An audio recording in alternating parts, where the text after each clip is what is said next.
live and pre-recorded. This is the Red Ticket Blues podcast. I am Brian Buckley. This is being recorded on September 7th. To hit the internets on September 8th. If you're not familiar with the show, you can always listen on iTunes, TuneIn Radio, Stitcher, YouTube, and follow me on Twitter at BrianBuck13 and at Red Ticket Blues. And if you're on Facebook, there's a page there. You can like it. This is just whoring myself out. My show, well, I sit here, I talk about sports, just BS a lot, and, attempt, usually fail, to be funny. But today's a little different. We have a guest on to talk about the Mike Francesa transformation that he'll be doing for television. That is Mark Baldwin, also known as Mark Mongo, and at Mark Mongo on Twitter. And we sit down and we talk a little about where Mike has been and where he's going with the TV simulcast that he won't talk about, but is always talking about. So, let's talk about it. Here's Mark. All right, so we're here, like I said earlier, this is a Francesa podcast. If you don't like Mike Francesa, you may not love the podcast, but I urge you to listen to it because we have a special guest today. A member of Mongo Nation, a rising member of Mongo Nation, that being Mark Baldwin, a.k.a. at Mark Mongo. Mark, how are you today? Good, Brian. How you doing? Thanks for having me on. It's my pleasure to have you on. This is the second time Mark's been on. Just in case you didn't know, Mark made, Mark, how did you come to more, national relevance, to not even lie about it, to national relevance for people that didn't hear the first podcast and might not know who you are? Oh, geez. Well, I'm a member of Mongo Nation, and, I was able to I was gifted a visit to go see Francesa in studio, and then, of course, it turned out Tim and Milford called, told Mike he should have me on the air, and I was on the air with Mike, and it was one of the best things that's ever happened. I mean, it was terrific. So that's kind of there's that part of it. Yes.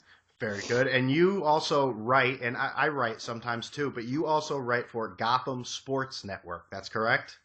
Right, GothamSN.com, right. Yeah. And I wrote a few pieces on there, a few Francesa things, a few other musings. So it's been a good experience.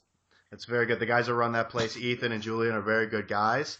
And I've read your stuff, and it's very informative, especially the Francesa stuff, because part of that is what we're going to get into today, and that is that Mike's going through a metamorphosis of things when it comes to television right now, and he's not becoming the butterfly right now. He's turning into like the lonely larvae. And when it comes to television performance, right now, tomorrow, or if you're listening to this, September 8th, Mike Francesa takes another back seat when it comes to television simulcast for his show. And it wasn't always like this. I mean, you know just as well as I do. They used to be the only game in town when it came to this. When being with Mike and the Mad Dog a long time ago on the Yes Network. Oh, absolutely. I mean, it was a big part of building the Yes Network itself was to get that. They needed content, and it was a big battle to get them on there. George, just supposedly, as the story goes, George Steinbrenner really wanted them on there. Leading into the Yankee games and being Mike and the Mad Dog. And except for Yankee day games, they were on there. They'd be getting you the sports right on there every day, 1 to 6:30. And that's long gone now, long in the past. So really, I've never heard Mike mention George Steinbrenner actually wanted them on the show. I've never heard him talk about that before. Are you being sarcastic? I'm being totally sarcastic. Yes, of course. Famously, we know that how that And if went. that is true, then you know what? Maybe if I was Mike, I'd be bragging about that all the time too, because that is pretty good. That George Steinbrenner want you to do something. So, well, George always wanted the best, right? That's right. You're absolutely right. And then Mad Dog left in 2008. So then it was just sort of Mike's show. Going forward, and it was Mike on Yes, and obviously Yes is run by the Yankees, and I think that, a lot of people think, I being one of them, thought that, his support for A-Rod during the entire steroid scandal may have had something to do with it, and Mike claims Goldman Sachs did, but I really don't know much about that, so I really can't get into it with him about that, but, I guess Goldman Sachs was a big part of the Yes stakeholdership, correct? That's correct. Yeah, they were one of they had a very large stake in it, and I think recently they had given that up, and ironically it was Fox came in and bought up a large portion of that late last year, and so Fox owns a good chunk of Yes now, which is ironic that he ended up going from Yes to Fox. But Fox has gotten into the game of the regional networks and investing money in those. So there's that factor too. And you don't know what kind of penny pinching was involved behind the scenes there as well, because obviously they're paying a lot less for the K simulcast than they were paying for Francesa's show. How dare you? How dare you? What? Bring up K? Just saying that they would pay less for Michael K. I mean, I'm just joking, of course, but I mean, Michael K seems like a nice guy, but the product on his show is, in my opinion, it's not even close to Francesa's. It's I don't know. It's definitely not. It's too much goofy stuff. It's like a morning show almost to a certain extent. Now, I don't listen to it every day, but when I do click over and hear it, Don LaGreca seems like a nice guy, but I mean, Kay's running the show, and it sounds like garbage sometimes. That's just me. I've heard it when it was LaGreca and Rucco, and that's a better chemistry right there, because yeah, like you said, Kay kind of just takes over the show. It's his show, even though it's LaGreca, and LaGreca's got a longer history in radio than him. It's never been the LaGreca and it's never been the LaGreca and Kay show. It's the Michael Kay show, and LaGreca even talked about that with Al Dukes on his podcast. Yeah. And he kind of just blew it off like, it doesn't really need much. It's the show. It is what it is. But it's got to stick with him a little bit that it's not, that it's the K show and he's just kind of second fiddle. But it is what it is. Yeah, I mean, he can't. I listen to the same podcast. And you're right. He can't be like, well, you know what? It really does bother me, Al. And I'm going to bring it to my employer on Monday. So, but yeah, you're right. I mean, it's human nature. You want your name on the billboard. You want your name in the lights. So, but moving on from that, whether it was the A-Rod stuff or Goldman Sachs or a combination of both, Mike was booted and Michael Kay was brought in there. So, like you sort of chronicled in your article on Gotham Sports Network, from January 31st, 2014 to March 24th, 2014, Mike was off of television, and to take a quote from Mad Dog, what he used to like to say all the time, well, he wasn't on radio nowhere. He was on TV radio nowhere, so to speak. He was not on TV at all, and then came in with Fox. Now, you brought up something in your article again.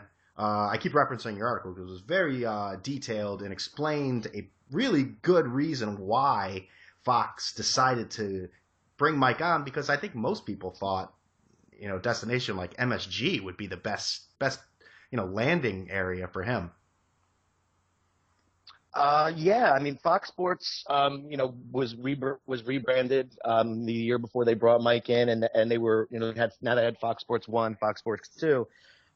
I'd never really watched anything on any of those networks. I mean, they're kind of, they were mostly focused on NASCAR and soccer and things like that prior to the rebranding into Fox Sports and the network. And yeah, I mean, my theory, and I outlined it in my article, is that they wanted New York market. I mean, if you're running a national network, you want to get as prominent as you can in the highest markets. And New York is obviously the number one market. And the way that they make money is by getting their station on as many households as possible.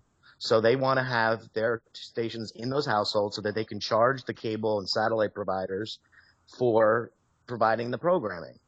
And on top of that, they wanted to, make people aware of it. They wanted people calling up their networks and their providers rather, and saying, I want Fox Sports 1, I want Fox Sports 2, I want to be able to see Mike.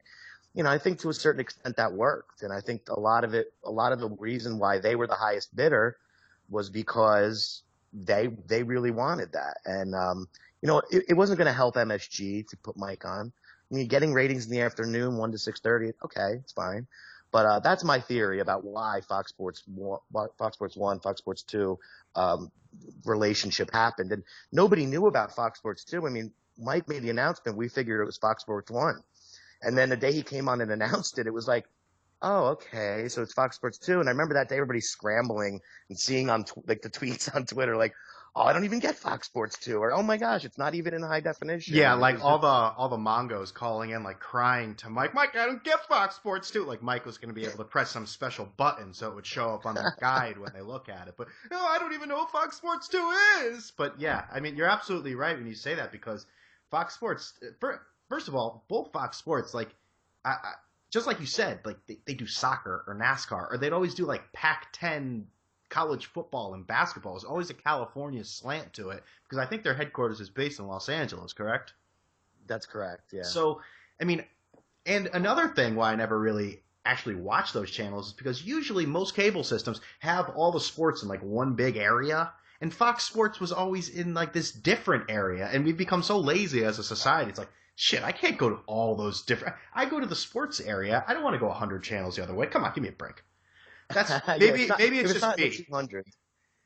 No, I hear you. I mean, there's a conditioning there. You're used to where certain channels are. I mean, recently they moved Nickelodeon to like some weird area and I'm like, well, my kid wants to watch a show. It's like, oh, wow, but I gotta figure out where it is. It's not even in the grouping anymore. But yeah, I could totally see that. And yeah, it hurts the channel when they're kind of outside of the normal what people expect. So, Exactly. I remember when I was a kid, man, it seemed like every summer they reprogrammed like the same like 35 channels that we had, and that was like absolutely terrible. Now I mean, we have thousands of channels, and if anything's changed at all, I go into a conniption fit. But anyways, let's see. So Mike started with this, and you know, Mike has always said, I don't operate with an agent. I do things myself, and he takes that as like a badge of honor, the way he does things. And I think this time it came to bite him in the ass, because, you know, all this preemptive stuff, he said he was going to work on it. He said he was going to do this. He was going to take care of it. He was going to talk to the powers that be to find out what's going on.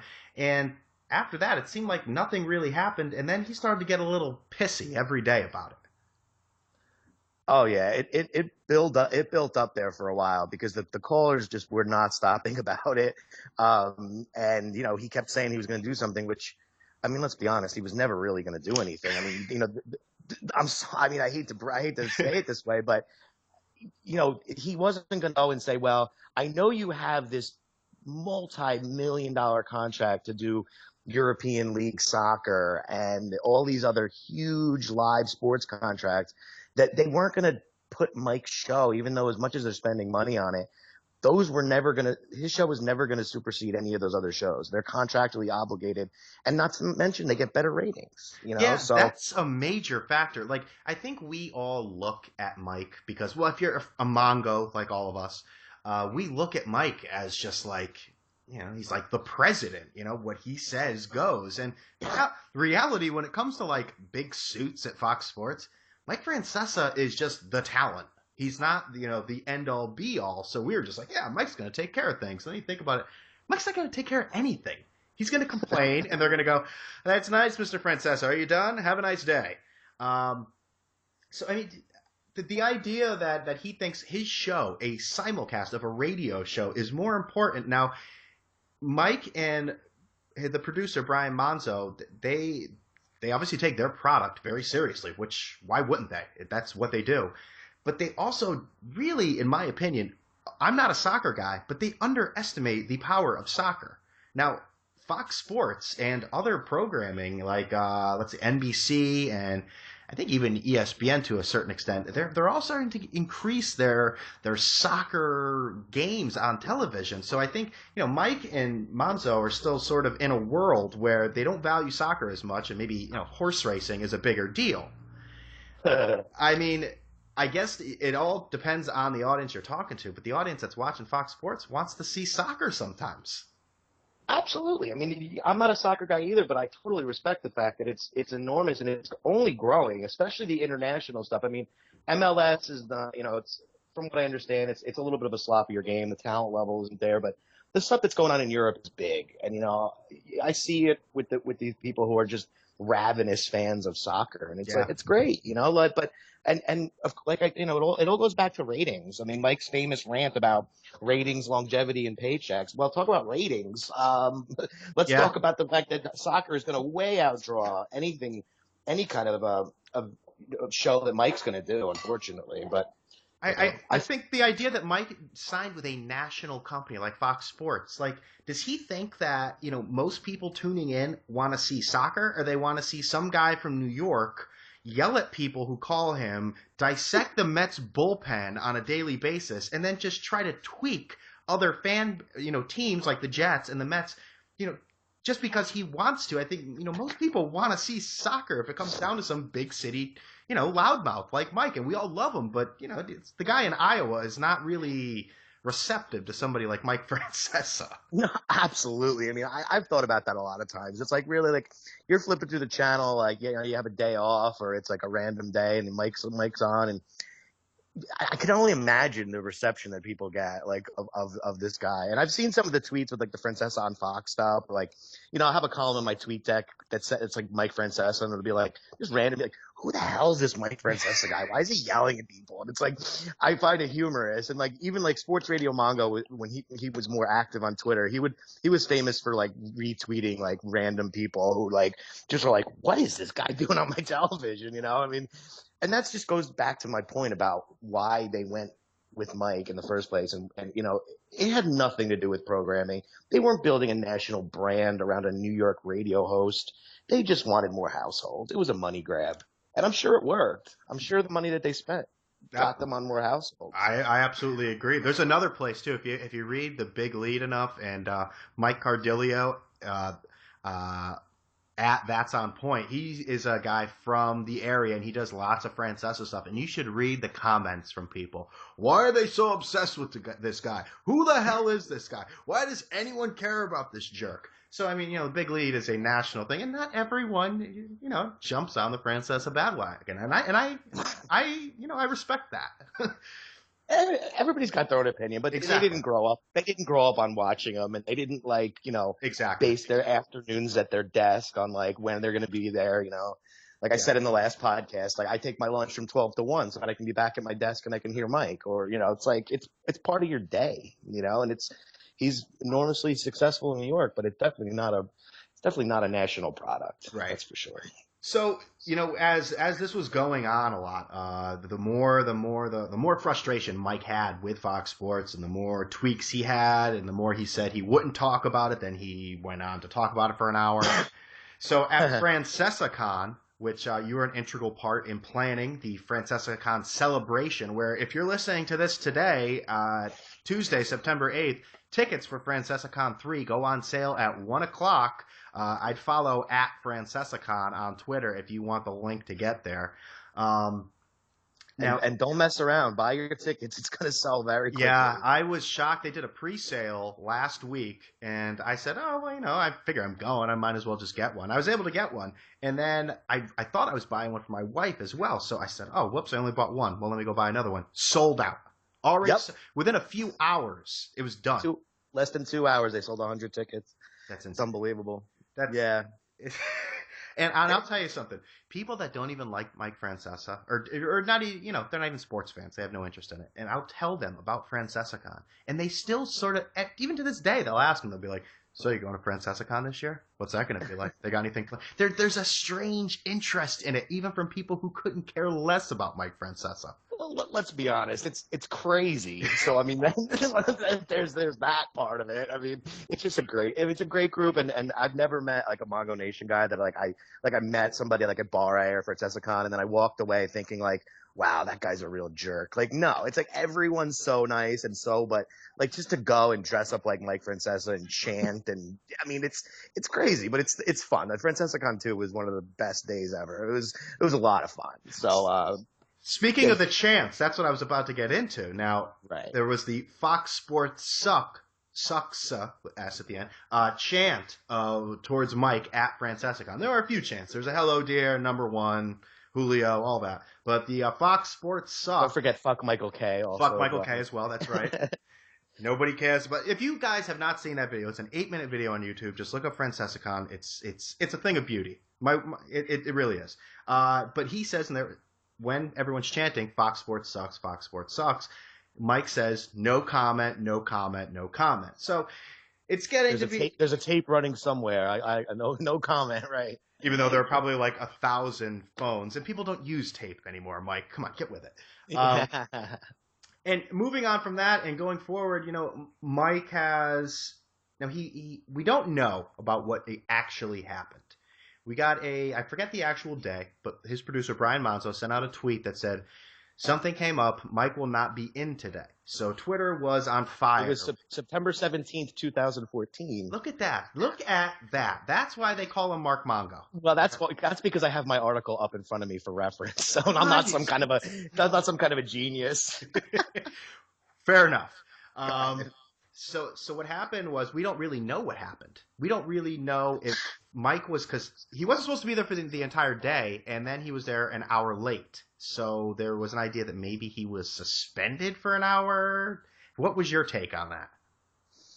I mean, it was really weird because I'm looking at Monzo's tweet right now. It was 12:38. I remember the day I had gone to get my lunch and I was outside having a cigarette. And I open up my Twitter. And I usually don't look at the Twitter while I'm eating my lunch. I was eating with colleagues, and I look at it and I'm like, everyone's going nuts. I see Monzo's tweet. I see all the tweets he's sending out. Everybody's going nuts.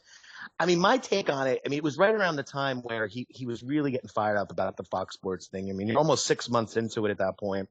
And, yeah, I mean, it had to have been. I mean, I kind of joked with that one tweet that I sent, but it had to be, Mike, we're going to suspend you for the day. I'm sorry, but what you've been doing, not listening to us to tell you not to talk about the Fox Sports stuff. We want to suspend you. And the backlash came, and hey, let's just do it. All right, fine, an hour.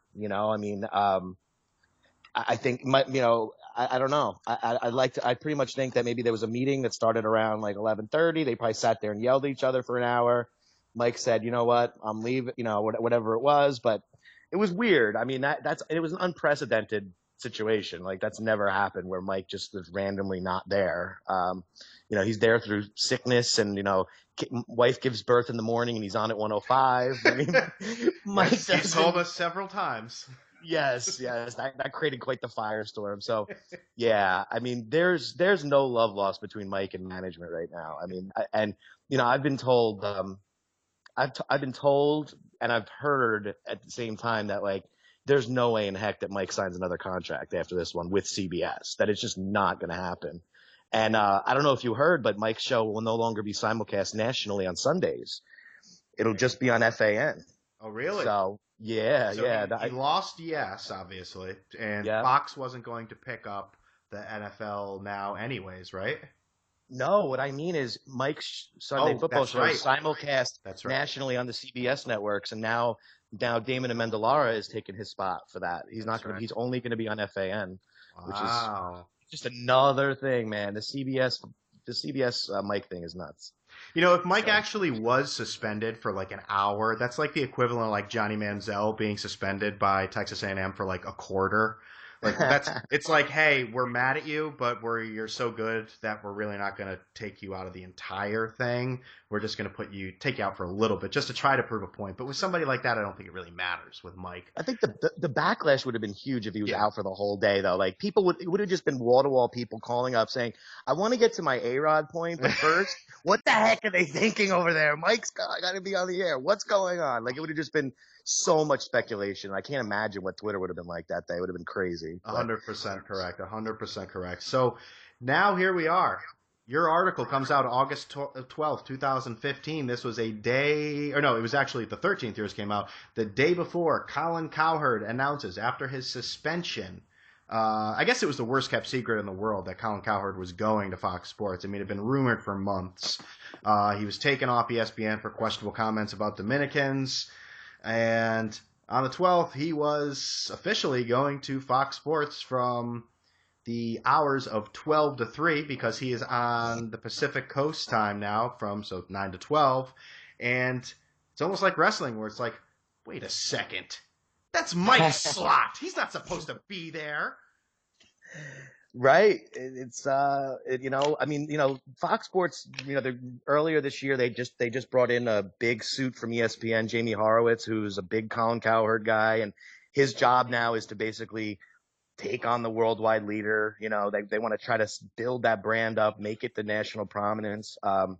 And so it's really no secret. I mean, Cowherd's a good guy to build the network around. So, and they're going to do more with him than just the 12 to 3 stuff. You know, he's going to be doing stuff, with football, and he's going to be doing a whole bunch of stuff apparently. He was doing something the other day, right? I thought I saw his face on something. I think he was at the Michigan game. Yeah, you're right. That's what it was.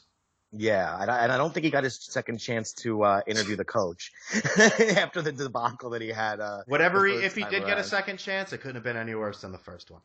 Yeah, and Cowherd is also, somebody pointed it out to me, actually RN's Funhouse pointed out that he's colored his hair quite a bit since he moved out to LA. I guess he's trying to fit in with the really?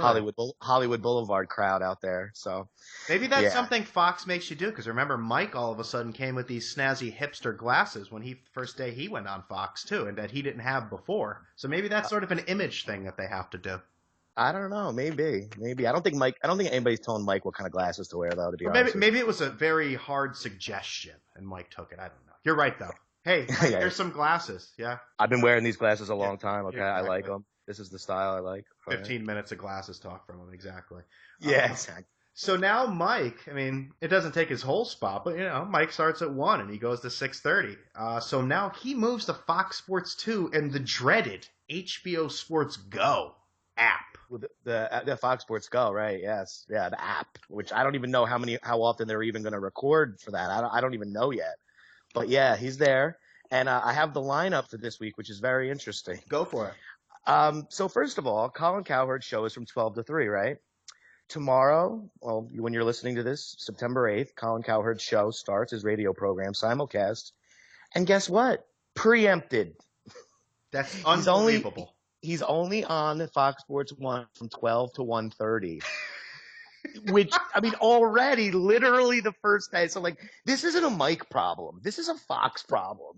I don't know I mean, obviously it's for soccer and all that stuff, but, oh, man, so first day he's preempted. And so Mike's schedule for the week is all over the place. So you can find Mike on Tuesday, starting at 5 o'clock. Until the end of the show. That's on Fox Sports 2. Wednesday, you can catch Mike between the hours of 3 and 4 on Fox Sports 1. Yes, so that's a point time. on 1. Yes, he's going to be on 1 for an entire hour. So that's no miss. Set your DVR. Thursday, Mike has a full show on Fox, but only on 2. The whole show will be on 2. So get your rabbit ears and adjust your standard definition broadcast for that. And then Friday, Mike will be on after Cowherd on 2, which Cowherd is also on 2 that day. He's not even on 1 on Friday. Cowherd is pushed to 2, and then from 12 to 3. Who the hell is running this shit at Fox Sports? Seriously. I don't know, man. You gotta call up Jamie Horowitz and ask him what the heck he's thinking. But yeah, so Cowherd is preempted on 1 twice in the very first week. So I would expect Cowherd Nation to be just as get to understand what we've been through now for the last year and a half. So here's the thing, Mike and the Mad Dog work so well at Yes because the only time they were ever preempted for anything was Yankee baseball. That's it. Now you go to some national provider like Fox who has their hands in every 9 different million things. So yeah, there's going to be different schedules. And how are you? I don't know. They must just throw boatloads of money at Cowherd and Mike to have them jump into this and say, hey, your schedule on here is going to be completely batshit insane. Okay, whatever. It's just, I don't know. I mean, the idea that Colin Cowherd, this was a big move and everything, he's preempted on the first day. You can't make this up. You really can't. It's unbelievable. But hey, it is what it is. Like you said, boatloads of money. He's got his creative control of what's going on. He's working with the people he likes to work with. It is what it is. I mean, I'm a big Cowherd fan. I mean, I make it perfectly clear in my article that I do like Colin Cowherd, and I can thank Sports Radio Mongo. Eli is elite for that. He kept tweeting about it so much. I was like, I got to check out what this guy's doing. Same here. That's exactly the same reason why I started listening to Cowherd, because of Sports Radio Mongo. Yeah, and he basically would tweet out the best quotes of the day, and I'm like, all right, maybe that makes sense. Maybe I should listen to this guy. Yeah, and it's funny because we've always joked that him and Mike are practically this one and the same. I mean, they always have that kind of a similar opinion on guys or like on athletes or on situations and stuff. And he's good. He does a lot of good stuff. So I'm happy for him. But yeah, his fans are not going to be too happy with this preemption stuff already. No. So it's kind of interesting stuff. And here's the other thing: HBO Sports Go. Like, I mean, does anyone listen? If I have like a moment at work, maybe I'll just like try to see if I can get it on. But at the same time, it's like I'm going through all of my time. I should be doing work at work, and I'm actually trying to simulcast on my phone a guy doing a radio station. Like, I'd love to see the numbers of how many people. Let's say he consistently goes on HBO, not HBO, Fox Sports. Fox Sports Go. I'm watching HBO Sports too much. I have HBO Sports actually written here. Fox Sports Go. I mean, how many people actually listen to that, watch that on a daily basis? Oh, it can't be a lot. I mean, it is what it is. I mean, look, my take on it is that, I've always the simulcast stuff to me is interesting because I'm a business guy and I like the business of sports and I like the business of television. So I find it interesting in that regard. But it's a radio show. Like, even when I won't flip on the TV and sit there and watch it. I'll put it on the radio and then like get some stuff done around the house. Like, it's a radio show, I mean, the simulcast, there's a lot of people who aren't in the area who've relied on the simulcast for it. I mean, I've talked with a lot of younger kids, not younger kids, but like the Mongos who are like, they're maybe like in their 20s. They're like, oh man, in college, I would sit there and me and my buddies would just hang around and watch Mike all day. And they're probably, taking bong rips and watching Mike or whatever Absolutely. it is. I mean, I wish I had that in college. We were just sitting there doing bong rips, and actually I probably did. I just maybe I didn't even think of it. I had other things going on. Maybe you don't remember, Brian. Yeah, that could be a problem too. No, but or like the older folks, like it seems to be like a lot of the people who call up are like the older Mongos who are like retired and they're sitting around watching Mike and but I don't know, it's a radio show. It is what it is. It's very true, very true. So what do you think? Like, let's put on your prediction cap here. Mike's contract ends at the end of next year's Super Bowl, correct? Yeah, 17. Right. So what do you think will happen? Do you think there's any chance Mike re-signs with CBS? No. There's 0% chance that happens. And I mean, I'm going to say 0, but I mean less than 5%. I mean, there would have to be a change over there where like the people that Mike aren't getting along with are gone and people come in who value him. But I mean, he's just taking so many jabs at them. And who knows? I don't know how successful CBS Sports Radio has been. But from what Mike has kind of chronicled, it doesn't sound like they're doing great.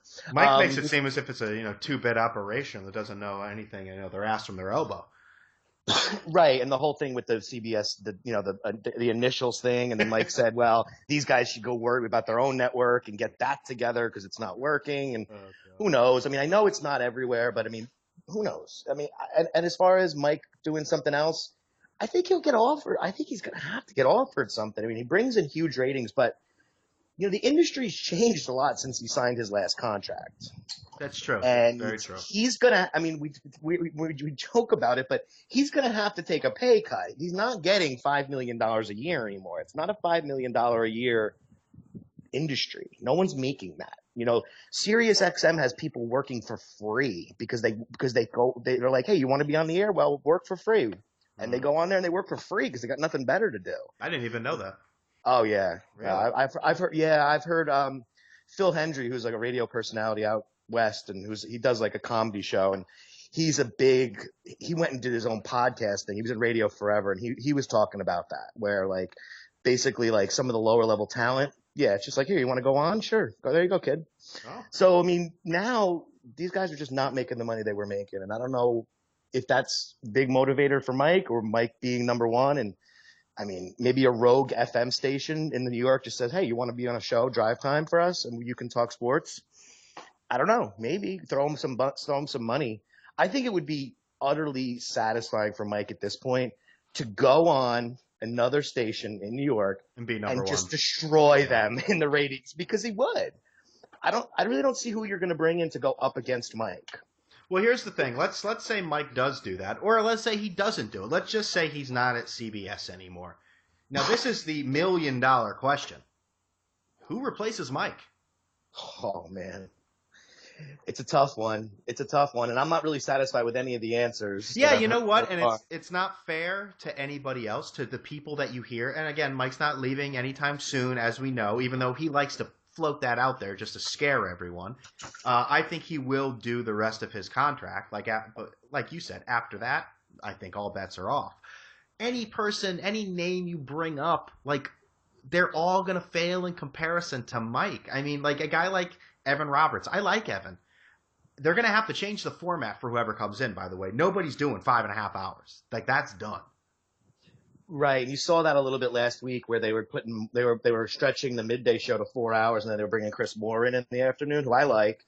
I like Chris Moore, but I don't think he'd be replacement level, because I liked when Evan Roberts and Greg Giannotti did the show together a few weeks ago when Mike was away. I I like liked that, that. too. The only problem I see with that is I think it may alienate some older listeners because they're two younger guys. I could be completely wrong there. I mean, Giannotti does a national show, so I mean he's got his cred there. I think just some of their side talk is, and I love it. Listen, I love it, honestly. Oh, that's right in our wheelhouse for guys. Exactly, but it's the Mongos that call up. I've been watching the Yankees since 1957, so my point's more valid. Like those guys.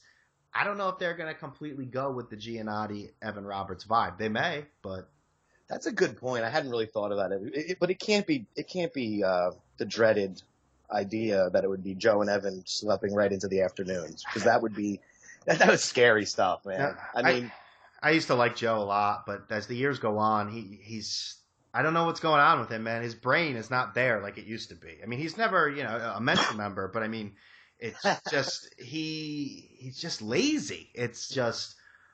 oh, well, you can tell he doesn't do any preparation for the Yeah. show at all. Like he doesn't know. He didn't the other day or a couple weeks ago. They were talking. Evan brought up how bad the Phillies record was, and he's like, "Wow, that bad, bro? I didn't know." It's like, wait a second, that team plays in your team's division. You didn't really realize that their winning percentage is like 380. You didn't realize that? Do you even flip on MLB Network at night and like watch the scores, or like open a newspaper when you get there? Do you even watch sports, bro? You even like sports, bro? Yeah, exactly. Yeah, I didn't hear that actually. That's I pretty. heard it. Yeah, it was like on a Friday afternoon one day. It's not like you said. It's not like the Diamondbacks or something. It's the Phillies in your own division. Right. I mean, and they're terrible. I mean, it's a huge story about how bad they really are. But yeah, so that was just one example of many. And I feel the same way you have. I used to listen to them a lot until about maybe the last year and a half, 2 years, and then I started flipping over to listen to Cowherd and got used to that. And now I just kind of fill that time with podcasts and stuff if I haven't want something to listen to. I listen to the Red Ticket Blues during that time. That's a great podcast. In case you don't know, people, that's my podcast. At Brian Buck 13, or if you don't want to listen to me bitch and moan all the time, you can follow the show at Red Ticket Blues on Twitter. But yes, that's my podcast. Thanks for the plug on my own podcast. I appreciate that. Yes, plugging the show on the show. That's it's innovative. You took the word right. I was just about to say innovative. Yeah, but just to close that here, I think Evan, like the last year and a half, like you said, I think he's just been carrying the show a lot more, while Joe is sort of just the old man sort of walking into the wall over and over again, saying silly things. Well, it's the whole, that's where the whole "I guess, bro" meme came from, because that happens like 3 times a show now, and it's like, Joe makes point A, Evan makes point B, and then Joe's like, I guess. Like, he doesn't even, like, there's no debate. It's like, I guess. Joe makes passionate point A. Yes, like, oh, bro, these guys gotta go, bro. Yeah, but Joe, you realize his OBP is like blah blah blah. Yeah, I guess, bro. I guess. Like, it's so spineless. Yeah, it's like he doesn't even want to try. It's just like, it's like, okay, Evan, you're right. I think he realizes that he's clueless at this point. So like, why even bother arguing? It's which at least he's self-aware. But it's one positive. To end the podcast here, we'll just go over a quick. So, have you been watching the baseball today? Yes, I've been listening. I've been watching the baseball. I've had the Mets mostly on the television and John and Susan on the radio, because I'm kind of keeping track of both games. Right. And because the Mets thing is great. I mean, I'm a Yankee fan, but I root for the Mets so and probably, I don't know what the hell people know. But, this Mets thing has been crazy with the the seemingly beginning of the collapse and the Harvey stuff. And yeah, I'm watching the games right now. Yankees Bird up. I can't do live play-by-play though, Brian. But wait a second. Bird hits one. It's deep. It's gone. It's in the Yankee bullpen. Really? Oh my gosh. Yes. 8-5. Wow. I'm just looking at the box score on my phone right now. I see 5-5 with 2 guys on. Wow. 8-5. Wow. Bird is the word, as they say. Yeah, that is. And the Mets are up 7-5 now. I mean, when we were doing this podcast, it was 5-5 in both games. Now the scores have both changed. So I don't know. It should be a very interesting last 3 weeks of the season for both teams because they could both, get right into it and establish themselves as the Yankees establish themselves as the first place team, or they could both blow it. It's very feasible on both ends. It could go either way, but I'm just glad that we have meaningful baseball in September because last year was so miserable with the Yankees just fledgling and, it's a lot of great storylines. I mean, Cespedes coming over to the Mets, A-Rod's resurgence, Teixeira doing great and then reverting to his old self again. I think we talked about that on the last podcast a little bit. I don't even want to shit on him anymore. It's just like you just can't rely on him. Like it's listen, I'm not saying any of his injuries are not legitimate. Maybe they are. A bone bruise, I've never had it. It sounds very painful. But it's just like, you can't it's the same old story. I know. It just sounds I don't know enough about it, but it just seems like 2-3 weeks for that. It doesn't. I don't know. It's not a ligament. It's not a. I don't know. I don't want to put my doctor hat on, but you're right. I feel like it doesn't seem like it's a crippling injury, but at the same time, I also disclaimer have no idea what the hell I'm talking about. So no, neither do I. Okay. No, I have nothing. Well, now the Mets are up 8-5. This is like they're mirror imaging this over here. What unbelievable! What a Monday in New York baseball. Yes, both teams laboring on this Monday. Oh. All right, so no, Mark, just kidding. I want to thank you for being on the podcast. Oh, I'm sorry. Were you going to say something? No, I'm good. I just made a dumb joke, and so that's good. Go ahead. I want to thank you for being on the podcast. Thanks for having me. And you can always follow Mark at Mark Mongo on Twitter, who is an excellent follow if you have never followed him before.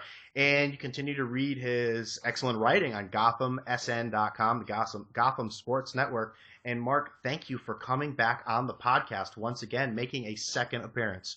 All right, anytime. Thank you for having me, Brian. Well, there you heard it. Mark Baldwin, a.k.a. at Mark Mongo on Twitter, joined us today. And you heard it all right there. You heard we talked about Mike. We talked about where he's been with Yes and going through the whole Fox Sports nonsense and now being banished almost to Fox Sports 2 and Fox Sports Go app. Who knows what the future holds for him? Who knows what the future holds? He'll probably leave little clues for us, or, he'll probably stray the public in a completely different way. Mike knows how to play the attention game, and he's very good at it. He's been doing this for a very long time. So thanks to Mark for joining us on the podcast today. It was a real pleasure, a real treat. And I want to thank everyone else who's listened. And again, you can always listen to the show on iTunes, TuneIn Radio, Stitcher, YouTube. Follow me at BrianBuck13 and at Red Ticket Blues. And if you're on Facebook, for whatever reason, I don't know why you would be there, but if you are there, look for Red Ticket Blues and like us on Facebook. So, to everyone, I'm out of here.